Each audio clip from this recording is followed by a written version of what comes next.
La lame de lumière s'est posée sur le parquet comme un doigt qui désigne. Entre deux lattes, un souffle d'air plus froid montait du vide, porteur d'une haleine de cave et de papier couché. Elle n'avait pas prévu d'arracher quoi que ce soit aujourd'hui. Pourtant, le grincement très précis, ce cri mince de bois qu'on entend que quand une maison veut parler, l'avait tiré de sa chaise.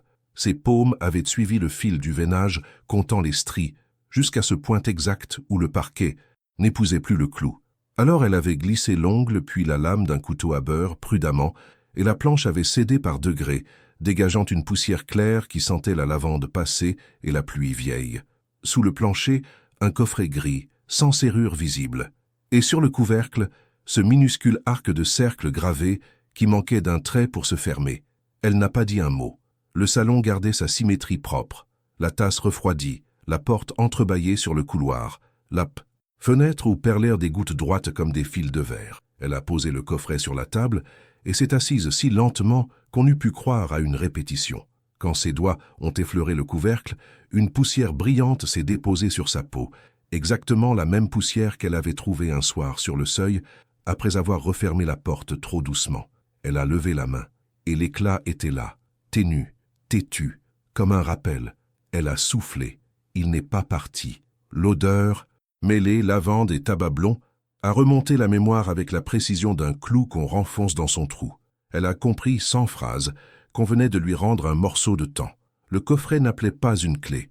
Pourtant, elle en possédait une. Cette clé minuscule qui dormait depuis des années au bout d'un ruban bleu passé, dans le tiroir aux choses qu'on garde pour ne pas déranger les morts. Elle a arrêté la chercher sans allumer la lumière, retrouvant d'instinct le cliquet du fermoir, la tiédeur du métal. Quand elle est revenue, la maison semblait monter d'un degré, comme si les murs s'étaient rapprochés pour mieux entendre. Elle a approché la clé, ignorante et sûre à la fois, et la baguette du ruban a effleuré la gravure inachevée. L'arc s'est chargé d'un reflet, le couvercle a glissé, c'était tout. À l'intérieur, une lettre, un carnet à couverture grise, une épingle en acier dont la tête portait une lettre minuscule et un morceau de miroir, rectangulaire, écaillé. Au bord, avec 3 micro-piqûres dans le teint qui dessinait un triangle maigre. Elle a posé chaque objet l'un près de l'autre, à égale distance, pour empêcher son cœur de courir trop vite. La lettre était ivoire comme ces papiers qu'on ne fabrique plus. L'encre avait perdu un demi-ton. Elle l'a ouverte à hauteur de poitrine comme on tient un visage contre la lumière. Je n'ai jamais su fermer l'arc. Si tu lis, c'est que tu sais déjà ce qu'il manque. Regarde d'abord à gauche. Pas de signature, seulement la même lettre minuscule que sur l'épingle. Il n'y avait ni lieu ni date, mais la feuille gardait à son coin inférieur la demi-lune pâle d'une larme séchée ou d'un hasard de plume. Elle a posé l'index sur la marque. Sa peau a reconnu avant qu'elle ne comprenne. Le ruban bleu a glissé et dans ce glissement, une image est remontée. Un atelier poussiéreux, un halo de verrière, le bruit d'une bande magnétique qu'on rembobine à la main. Elle a fermé les yeux et la ville s'est mise à respirer différemment. Un courant d'air a soulevé le bord de la nappe. Au dehors, quelqu'un riait bas au téléphone. Elle s'est levée pour tirer le rideau et le miroir a attrapé son visage avec cette honnêteté crue des vitres en fin d'après-midi. Dans la glace, elle a vu la poussière brillante sur sa paume, la rigueur de sa bouche et, au reflet du coffret, l'arc gravé qui refusait toujours son dernier trait. Un détail a cliqué. Les 3 piqûres dans le teint du petit miroir répondaient à un triangle que sa mémoire avait déjà rencontré, sur une pierre de pont, un soir de vent, au ras de l'eau couleur d'étain. Elle n'avait pas encore de pont dans cette histoire, et pourtant le goût du métal montait à sa langue. Elle a ouvert le carnet. Sa propre écriture, nerveuse et contenue, occupait la première page. Ne tarde pas. 2 mots griffés, inclinés à gauche, à côté d'une date dont l'année manquait. Plus loin, une note au crayon. Reprendre la lumière à contre-jour. Le triangle répond. Elle a parcouru les pages avec un soin presque superstitieux, comme si tourner trop vite pouvait froisser le temps. Entre 2 feuillets, une carte postale a glissé, coin dentelé, ciel délavé. Au verso, un tampon baveux amputait un nom, passe des Écles. Elle a souri malgré elle. La bouche ne souriait pas d'allégresse, de reconnaissance. Les choses se présentaient comme à l'époque où l'on croit à la logique chaoteuse du destin. Elle a reposé le carnet et pris l'épingle du bout des ongles. Le métal était tiède, la lettre gravée dans la tête, Ce minuscule signe que l'eau de pluie a longtemps poli sur les pierres lui a rappelé la boutonnière d'un manteau sur une photo sans visage. Elle s'est penchée sur le petit miroir. Les 3 piqûres y dessinaient une constellation muette. Elle a approché l'épingle de la première et la tête a trouvé sa place comme si le verre avait été fait pour elle. Puis la seconde, puis la troisième. La surface a pris une vibration infime, un frisson de teint, et son propre reflet s'est dédoublé d'un souffle, laissant affleurer derrière son épaule une ombre qui n'appartenait pas à la pièce. Pas une présence. La coïncidence de plusieurs plans superposés. Son cœur a retenu un temps. Au bord du tain, un trait presque invisible prolongeait l'arc gravé du coffret, le fermait d'un angle imprévu. Elle a retiré l'épingle. L'ombre s'est défaite comme un fil qui cesse de mordre. Il fallait de l'air. Elle a remis la planche du parquet, replacé le tapis, glissé la lettre et le carnet dans le manteau. Dehors, la pluie qui montait de la rue avait changé d'odeur. On y sentait la pierre rincée, la gomme chaude d'un bus et un fond de lavande sèche que le vent se plaisait à lui renvoyer comme une phrase. Elle a descendu l'escalier en écoutant les marches compter pour elle. Au rez-de-chaussée, la petite cour pavée retenait un carré de ciel clair. Elle s'est arrêtée une seconde, juste le temps de comprendre que la clé et le ruban bleu ne pesaient plus comme avant. Elle a tourné à gauche. Les couloirs de la ville savent mieux que les cartes. Les vitrines lui renvoyaient son visage par fragments. Un menton dans l'acier poli d'une sonnette, un œil dans un hublot de porte, sa main dans la laque d'un capot. Chaque reflet semblait pousser un pas devant l'autre, comme si la lumière cousait un chemin à sa place. Sur la place du marché, un kiosque laissait dépasser un coin de cartes froissées, presque identique à celui du Tancarnet. Elle n'a pas cherché. Sa main s'est penchée seule. Passage des écluses, disait l'encre, amputée de 2 lettres. Elle connaissait cette cadence de syllabes. Le dos a appris avant la tête où tourner. Le passage sentait le vernis et la poussière chaude d'atelier. Une ampoule nue posait une auréole jaune sur les pavés irréguliers. Au fond, une vitre entrebâillée dessinait un rectangle de lumière où flottait une sciure très fine. Elle a poussé. La clochette n'a pas sonné. Sur un établi, des outils sans nom pour ceux qui ne s'en servent pas. Une petite pince à mort noire, des cales en bois striées de graphite, un cercle de Bristol percé de 3 trous d'aiguille. Elle a posé le miroir dessus. Les trous coïncidaient, presque. En biais, sur le comptoir, un registre ouvert, et en marge de la dernière ligne, gribouillée au crayon, regarde d'abord le dos. Elle a tourné la feuille, le carton avait été gratté sous l'étiquette, et une ligne en eau forte traversait la page comme un trait repris à la lumière. Elle a suivi la ligne jusqu'au mur du fond. Entre 2 cadres vides, à hauteur de poitrine, l'arc gravé, encore, toujours inachevé, toujours ouvert du même côté. Elle a approché l'épingle. La tête n'a pas voulu s'aimanter. La résistance a eu la netteté d'un refus poli. Elle a reculé d'un pas et la verrière a renvoyé son image dans la vitrine, la décalant d'un souffle, comme si quelqu'un la regardait depuis la rue.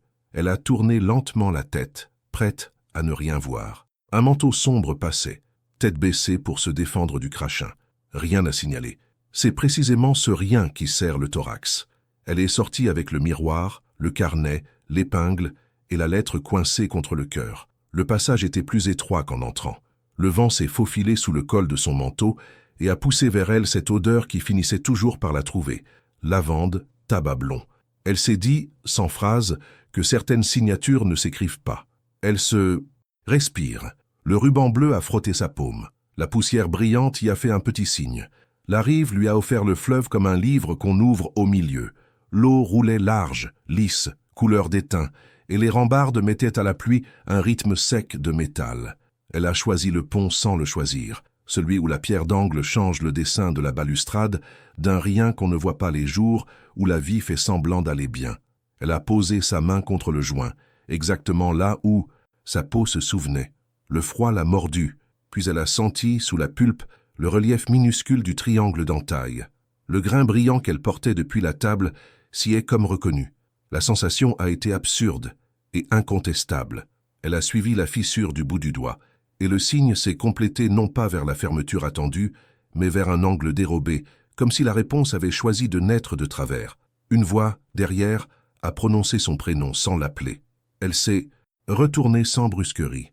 L'homme était là, manteau simple, cheveux fourrés sous une casquette trop neutre pour être vrai. Il n'a pas souri. Il a dit « On n'a jamais su fermer l'arc ici ». Sa voix avait ce grain des paroles tenues trop longtemps dans la bouche. Elle a dit qu'elle avait l'épingle. Il a hoché la tête comme on s'avoue un retard. L'outil est à l'atelier. Pas celui d'en bas, celui d'avant. Elle a attendu. Il a ajouté qu'il pouvait lui montrer une chose, une seule, et que le reste demanderait du temps et de la place. Ils ont marché côte à côte sans se regarder, rythmés par les feux et les ressauts du trottoir. Il a parlé de façon plate, jamais de grandes lignes, des gestes, un cadre de centrage, une feuille pelure percée, la manière d'incliner une surface jusqu'à ce que la lumière corrige la mémoire. Ce n'était pas un prénom, a-t-il dit, c'était une méthode. Elle a pensé à la lettre minuscule sur l'épingle. Il a vu son regard baisser et s'est tu. Quand ils ont pris l'escalier d'un immeuble anodin, elle a senti sous son doigt, gravé au vernis, le même croissant ouvert qu'au coffret. Au palier, l'odeur a changé. Papier frotté, cire, et, très discret, ce parfum qui n'appartient à personne et porte pourtant la forme d'un corps. La pièce n'avait rien d'un temple.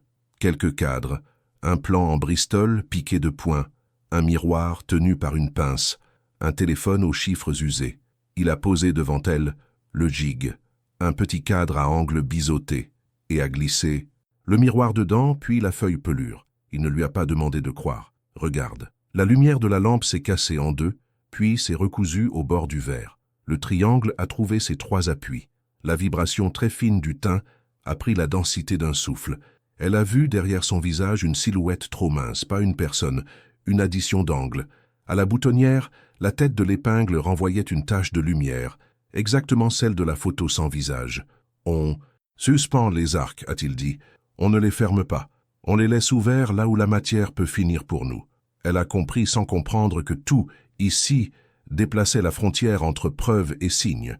Sur le comptoir, le registre restait ouvert. En marge, la même écriture au crayon avait griffé un numéro de téléphone et 3 mots. Ne tarde pas. Elle a senti la chose concrète s'aligner. Si elle appelait, il y aurait une voix, une adresse, peut-être un nom, et le récit prendrait un visage. Les histoires ne sont plus innocentes quand elles acceptent un visage. Elle a laissé sa main au-dessus du téléphone, sans toucher. L'homme a parlé plus bas. On n'oblige pas la pierre, on la laisse choisir son trait. Elle a reposé l'épingle sur la table. Elle s'est demandé, en regardant la poussière brillante au bord de sa paume, si chaque choix qu'elle avait cru faire n'était pas déjà inscrit dans un éclat de verre, à hauteur d'ongle. Ils ont travaillé comme on ralentit un battement, par petits degrés, gestes courts, respiration attentive. À chaque reprise, l'ombre dans le miroir bougeait d'un souffle, gagnant en densité pour retomber aussitôt. Une fois, la forme d'une épaule s'est imposée, puis la lèvre supérieure d'un profil a tremblé avant de renoncer. « Il y a des jours pour voir, » a dit l'homme. « Il y a des jours pour apprendre à regarder. » Elle n'a pas demandé lequel il vivait. Le téléphone a sonné. Ni lui ni elle n'ont bougé. L'appareil s'est tu.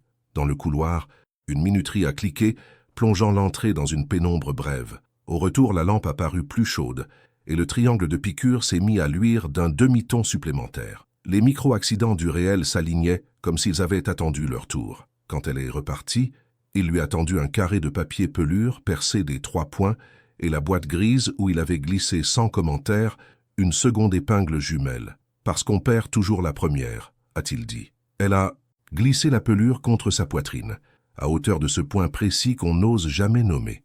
Dans l'escalier, son doigt a retrouvé le croissant entamé qu'elle n'a pas fermé. Dehors, la pluie s'était réduite à un crachin horizontal. Les enseignes bavaient des halos.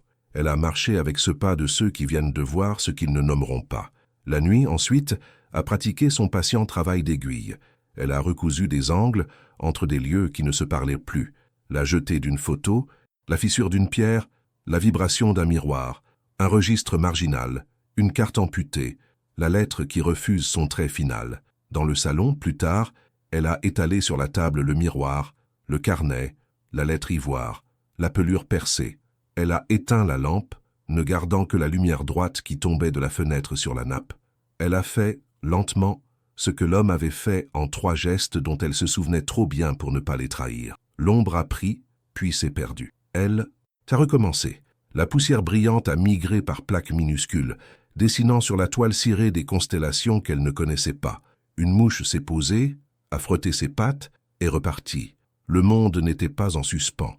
Ce qu'elle tenait, c'était son propre axe qui grinçait enfin. Vers le matin, la maison a changé de densité avec la première camionnette du boulanger. La farine, la levure et la nuit coupée ont monté par l'escalier. Elle s'est levée pour ouvrir. En relevant la tête, son regard a accroché le miroir du couloir. Il ne renvoyait pas la pièce telle qu'elle était.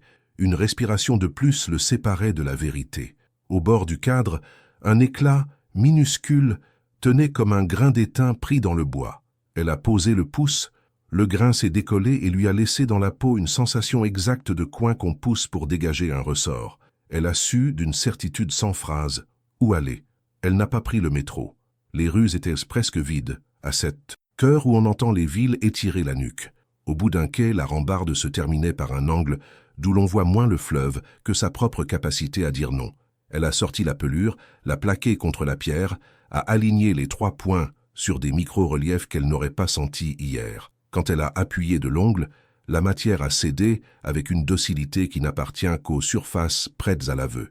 L'arc s'est achevé, mais ailleurs, pas là où l'on attend les fins, pas sur le joint, dans le reflet de l'eau. Le cercle manquait d'un trait sur la pierre, il se fermait dans la rivière, à la jointure mobile d'un réverbère et d'un nuage. Elle s'est penchée, a laissé le miroir boire la lueur. La silhouette qu'elle poursuivait depuis des pages s'est déposée à la surface, pas pour être vue, pour être sue. La boutonnière portait la lumière de l'épingle. La main, qu'on ne voyait pas, tenait quelque chose hors champ. Le vent a déchiré l'image en 1/1000 de seconde. Parfait. Les choses vraies ne tiennent pas sous le regard trop longtemps. Sur le chemin du retour, la ville s'est occupée d'elle, comme le font les villes quand on cesse de leur demander des preuves. Une femme a cherché sa monnaie au fond d'un sac et a renversé un petit cercle d'épingles sur une marche. Un homme a levé la tête au même moment et ses yeux ont accroché sans la voir la lueur d'un ruban bleu au cou d'un chien.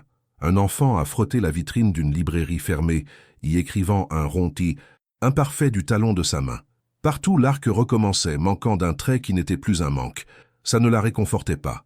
Ça posait enfin son corps au centre d'une phrase. Elle a rangé. Elle a repoussé la planche du parquet, remis le tapis. Le coffret a repris sa place, mais avec ce déplacement d'1 mm qu'on ne décide pas. Ce sont les objets qui se l'accordent quand ils reconnaissent une maison. Elle a glissé la lettre dans le carnet, pas pour la cacher, pour leur permettre de se répondre, et a noué le ruban bleu autour de l'épingle. La poussière brillante est restée au bord de ses doigts, comme pour lui rappeler que tout pacte s'écrit aussi à la peau. Elle n'a plus cherché à fermer l'arc. Elle a appris à regarder l'endroit où il refuse de se clore. Le soir, elle est retournée au passage. L'atelier dormait. Sur la vitre, gravées au diamant, 2 lettres avaient commencé de s'écrire, puis s'étaient reprises. Elle a posé la main à la hauteur du trait et, du côté du trottoir, le monde a envoyé ce qu'il pouvait. Une rumeur de pas, la secousse d'un bus, un parfum qui tenait du linge propre et d'une cigarette écrasée trop tôt. Elle n'a pas frappé. Le temps avait accepté sa défaite la veille déjà. Il lui restait à perdre l'excès de preuves. Elle a suivi le couloir jusqu'au bout. À ras du sol, dans le mortier, un minuscule croissant s'ouvrait, exactement comme au coffret et à l'escalier. Elle a pris l'épingle, pas pour graver, pour sentir. Sous la pointe, rien n'a cédé. Parfait. Tout ce qui devait arriver arriverait en dehors de sa volonté. Dans les semaines qui ont suivi, la maison n'a pas changé. Elle a seulement appris à nommer autrement la façon dont les reflets posaient sur les murs des signes qu'on ne voit que si l'on défait ses habitudes. Parfois, à la tombée, l'odeur de lavande et de tabac blond remontait par la cage d'escalier. Parfois non. Parfois, elle trouvait sur la table une poussière qui brillait davantage que la veille. Parfois, c'était la même. Ce qui avait bougé ne se pesait pas. Pourtant, chaque fois qu'elle passait la main sur la planche du parquet, elle sentait, sous le bois ajusté, la présence calme d'un vide qui ne demandait plus à être comblé. Un matin, elle a reçu une carte. Pas d'expéditeur. Un bord dentelé. Un ciel trop clair pour la saison. Au verso, 3 mots. Regarde à gauche. Elle a posé la carte contre la lumière, par habitude, et une ligne en eau forte a traversé la marge. Une courbe. Aussi fidèle qu'un fil tiré dans un tissu ancien. Elle n'a pas bougé. Elle a laissé la courbe finir ailleurs, dans le bruit de la bouilloire, sur la surface d'un bol, dans le cou d'un passant qu'on aime pour rien. Au milieu de la pièce, le petit miroir avait gardé la vibration du premier soir. Elle s'y est vue, non pas plus jeune, non pas plus sûre, mais posée à la bonne distance de ses preuves et de ses signes. Elle n'a pas cherché à comprendre davantage. Ce jour-là, elle a donné rendez-vous au fleuve sans promesse, sur la pierre d'angle Quelqu'un avait ajouté un trait infime, presque invisible, qui prolongeait l'arc d'un soupir. On aurait dit un accident du temps. Elle n'a pas souri. On ne sourit pas aux coïncidences. On les salue. Elle a posé l'index sur le trait et a senti, dans le même mouvement, que tout ce qu'elle avait appelé « fermé » depuis des années n'était qu'une manière de forcer l'eau à se tenir tranquille. Certains arcs ne se ferment pas. Ils s'ouvrent ailleurs, et c'est bien ainsi. Elle a marché longtemps, sans crainte et sans hâte, avec dans la poche l'épingle couverte d'un ruban bleu, la lettre ivoire, la carte au dos griffé. À chaque carrefour, un reflet lui rendait un fragment d'elle-même qu'elle avait prêté au silence. À la vitrine d'une librairie, un livre était resté ouvert au milieu d'une page. Un mot s'y cachait, respirant très faiblement comme un oiseau dans les mains d'un enfant prudent. Elle n'a pas lu à haute voix. Les mots n'aiment pas être arrachés à leur eau tiède. Elle a seulement pensé, pas une pensée, un geste intérieur, qu'elle pouvait désormais marcher au bord des arcs sans chercher le trait manquant. Dans la cuisine, plus tard, elle a rincé une tasse. L'eau a frappé la porcelaine d'un son mat 2 fois, puis s'est mise à chanter contre le bord ébréché. Elle a levé la tête. Sur le carreau de la fenêtre, la condensation avait dessiné un ovale presque fermé. Elle a passé l'ongle et, au lieu de parfaire la boucle, elle a retiré une goutte, laissant le croissant tel quel. C'était beau parce que ça n'aboutissait pas. Elle s'est surprise à rire du ventre, très bas, un rire sans spectateur, le rire qui vous traverse quand vous rendez aux choses la part qui n'est pas à vous. Le soir a installé sa poussière d'or sur les cadres. Elle a allumé la lampe, mais la pièce tenait déjà. Elle a sorti le coffret pour la première fois sans ce pincement qui l'avait accompagné jusque-là.